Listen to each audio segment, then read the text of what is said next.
Hello, this is Stephen Childs, founder of the Church of Fairness and Team Fairness, author of the World Fairness Agreement. I grew up in Springville, Utah, home of the mighty Red Devils. So I learned at an early age all about the devil. I was terrified. I remember some dreams of like a witch wearing black, red eyes, glowing kind of, beckoning me to come across the road. Whoa, it was a scary dream, but they only last for half a second. I had a scary dream that was like a reptile alien, 10 foot tall, throws me on the grass, got a big stick.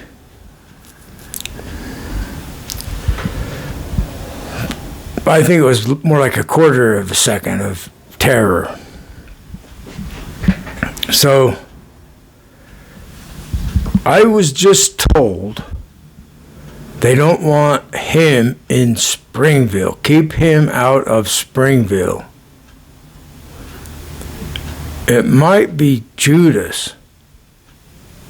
I'm listening for telepathic communication from the spirit world, from the world of the mind. If you don't like the word spirit,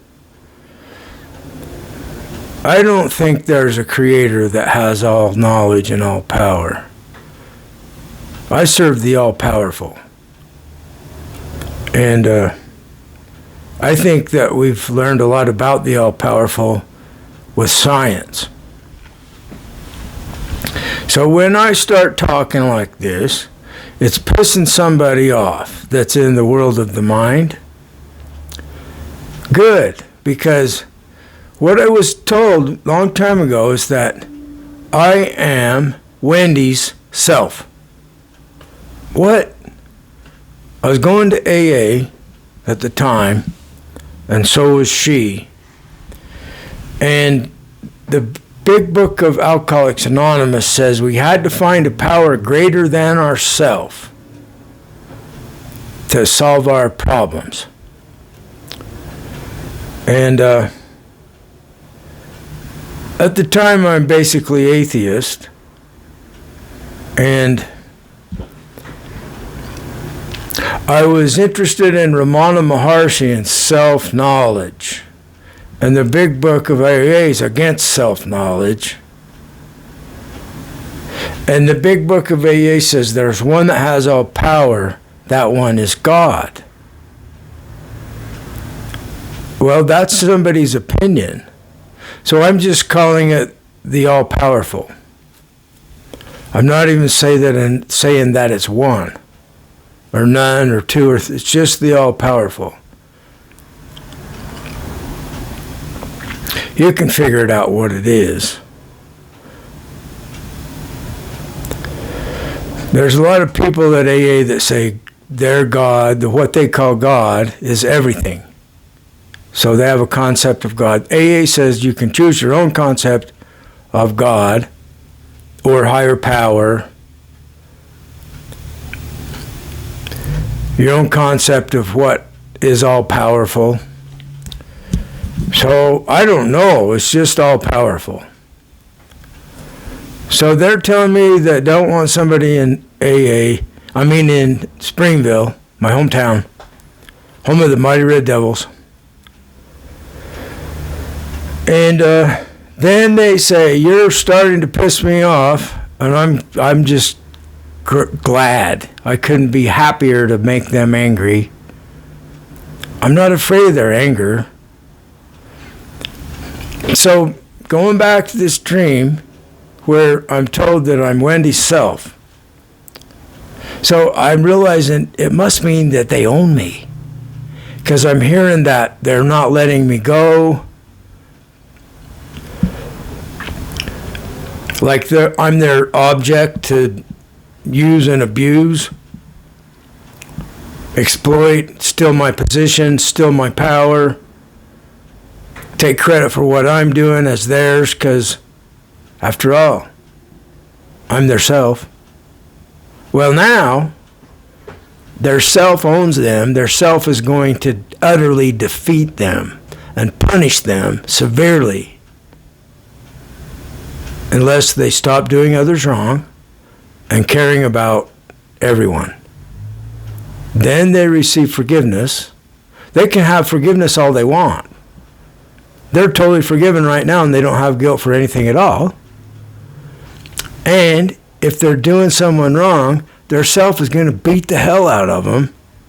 Their self is going to give them a bloody nose every day. Their self is going to throw dirt in their eyes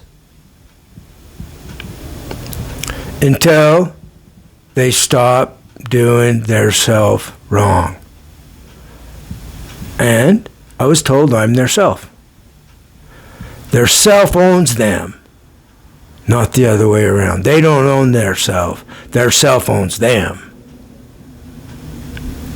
So I don't know why this works, but it does. It's like people attribute thoughts and beliefs, and then there are powers in our world that we can't even see.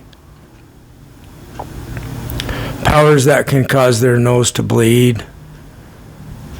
Powers that can give them the hiccups or diarrhea or massive confusion. So anyway, everybody's welcome to join Team Fairness or the Church of Fairness. Their self can make them pass right out. Their self can make them dizzy and their blood pressure drops and they fall over dead because their self did it.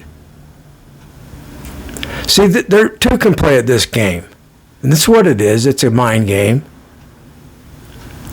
So my quest has been to be able to find a way to stop people from doing me wrong. And now I have the way. I'm their self. I own them. They're mine. So I've also been told that I'm the only Christ on the planet by beings of the mind that tell me this stuff in dreams. And they're the same beings that told me that I'm Wendy's self. Wendy died not long after that dream. She was alcoholic addict. She lost weight rapidly. I don't know what it was, but last time I saw her, she was friendly and said hi. And it's sad. So now I live next to a Wendy's, you know, Dave's Wendy's, the hamburger joint. I like to look at these coincidences. It's kind of fun. I know I'm on the right track because the rocks are out there. I dreamed about a rock and oral sex and stuff years ago. So what I'm seeing now is like they can put a substance in somebody through a drink, through a straw. They use a straw to hurt me with. Now their self's hurting them for that. So these powers of the mind of the universe, I think they're extremely advanced extraterrestrials. They can change people's form. They can make a human that's just ordinary looks look very, very attractive. And, you know, when I was growing up, I heard my dad said, there are some things I wouldn't do for love nor money, you know. So it doesn't matter what we look like. What it matters is that we're not doing others wrong and that we care about everyone. People could be very attractive on the outside and monsters on the inside.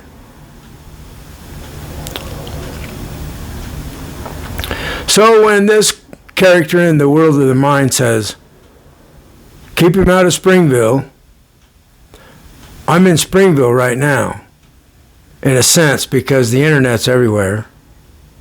And people in Springville can be watching me as soon as I upload this video. which I'm going to do right now. Thanks for listening.